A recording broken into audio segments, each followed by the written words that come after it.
Hey everybody, welcome back. My name is Abby. I'm with Fitness is Medicine. Today we're going to do another great workout you can do in your home. What you're going to need is a band or a tube. I'm setting mine up about chest height here. A step, or you can use the bottom of your staircase, and a kettlebell or a heavy weight of some sort. And that is it. The other things are just body weight and balance. So remember to come into these workouts warmed up and ready to go. So 5 to 10 minutes of a cardio activity. It doesn't have to be high intensity, but something to get you warmed up, get your heart rate up just a little bit, and get your blood flowing through your veins and muscles warmed up and ready to move. Okay, so we're going to start with a one-arm row. So I have one handle here with my tube. You can use a band, you can use a tube, whatever you have in your home. I want you to set up facing the wall or facing where you have your tube or band wrapped around or secured.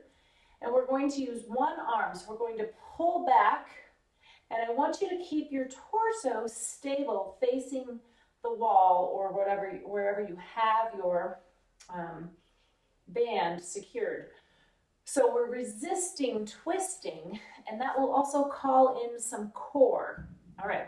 So this is an upper back, shoulder, bicep exercise. So I want you to think about driving your elbow towards the back of the room, thinking about squeezing that shoulder blade towards your spine, keeping your shoulder down here.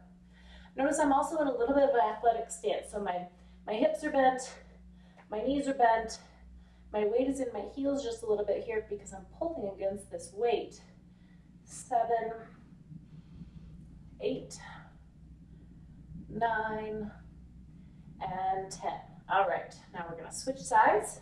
So same thing, you're just facing forward, elbow driving towards the back of the room, shoulder down away from your ears, 1. And we're going slowly both directions. 3. Breathe, 4. Hello, Baloo, 5, 6, 7, 8, 9, and 10. All right, good. Now we're going to do some step ups with a kettlebell or a heavy weight. So if you do have a step, I recommend we're going to hold the weight in the hand away from the railing. So I like to have one hand available for a railing or for something sturdy for balance if you do lose your balance. But you don't necessarily have to use it. You can work on a little bit of balance with it. But also holding a weight in one hand is really very functional because, you know, when you carry groceries or you carry a heavy bag or you carry, you know, whatever, if you're carrying a bucket or a watering can, it's usually one hand.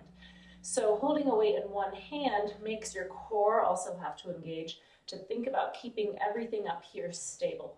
Your spine, your shoulders, everything should stay stable and in a straight line. So let's step up and down with the same foot that your weight is in.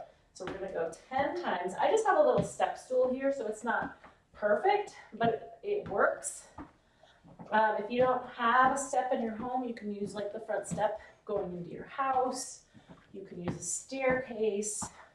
Or if you have a nice, like a old aerobic step or something, that also works perfectly.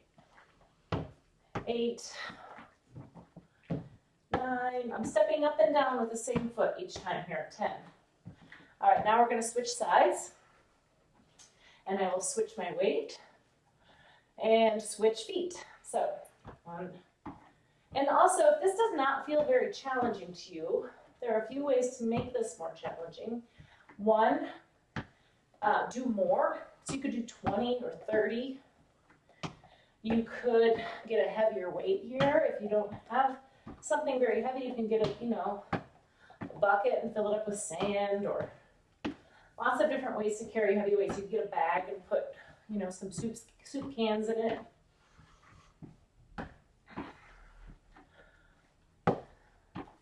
All right, so that was 10 on each side. Make sure you set that weight down with good form. And we'll move on. Get this all out of my way. Okay, we're going to go back over to that tube that we used for the first exercise. You may find you need something a little bit lighter. However, you can always make it a little easier by standing closer, more difficult by standing further back. We're going to do some side twists. So the band stays in the same place. We're going to set up similarly to when we did the row, but I want your feet a little bit further apart. We're going to be facing the wall. You're going to hang on to that handle or tube or band with both hands, and we're just going to switch side to side. So we're going to pull this side and then pull over here. So your feet are staying stable, but you're kind of doing a little bit of a weight shift. This is an arm and shoulder exercise, but it's also a core exercise. Your core is twisting here. 7, breathe, keep your shoulders down away from your ears. 9, 10, and 10. You may also feel that a little bit in your pecs. Kind of a lot of exercise, kind of a lot of muscles there that those side twists will hit. Okay, now we're going to do some march kicks slowly. So lots of times I recommend that people stand with their backs next to a wall to do this, or stand near something sturdy if you do happen to lose your balance. So I want to do this slowly. So we're having to stand and stabilize on one foot. So march, extend. So it's not really a kick. It's more of a march knee extension because it's controlled.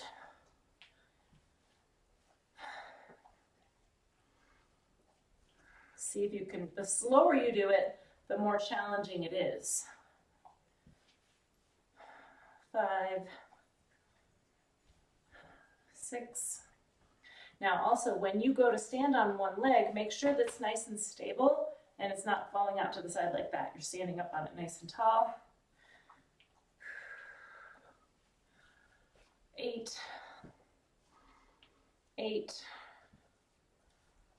9. You may notice one leg is harder than the other. 10 and 10. All right, good. So it's a hip flexor and a quad workout, also some hip stabilizing standing in the one leg there. Okay, now we're going to lower down to the floor.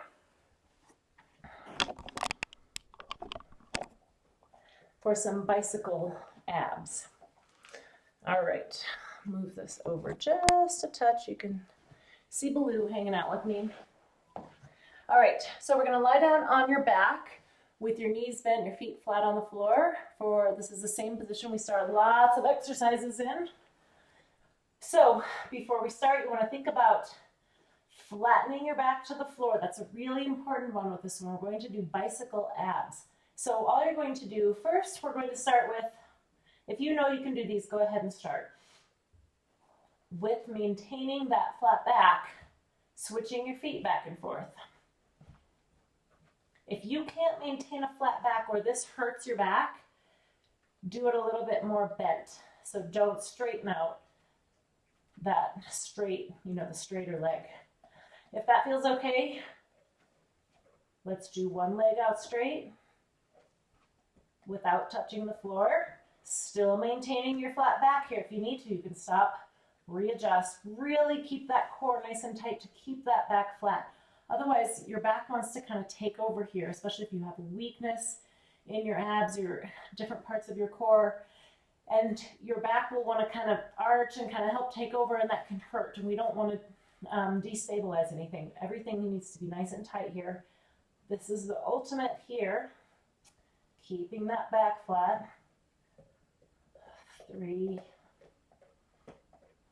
Remember, if you need to, stop, reset, keep breathing. 9, 10, and 10. Good. Now, if you do feel that in your back, hug your knees, stretch out your back before you go to stand up. We're going to stand back up for our last one. So roll over onto your hands and knees. Oh wait, no, we're staying on the floor. I was wrong. All right, So we're gonna stay in that same position. We're gonna do some bridges. So putting your feet flat on the floor, same thing, flatten your back, squeeze your glutes, come up into a bridge. We're gonna hold it for 5 seconds. Your weight should be in your heels here, not your toes. In your heels, really getting some good specific glute work here. 2, keep breathing. Thinking about squeezing your glutes here, not forcing your hips forward. 3, so you might not feel like you're in a totally flat position. You may be a little lower, but that's okay. We're just really emphasizing glutes here, not necessarily shoving your hips forward. It's a different feeling. Good, keep breathing. Remember, each time, flatten your back, squeeze your glutes, lift your hips. Weight is in the heels of your feet. This is 6, 7,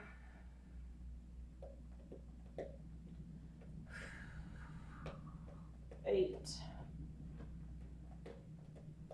2 more.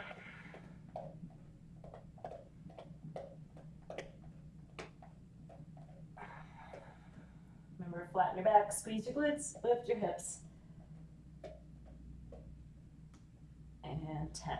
Good. So to stretch out those glutes afterwards, you can bring one knee into your chest, or you can bring it like this. If you are able to grab your leg like this, this is a really good stretch.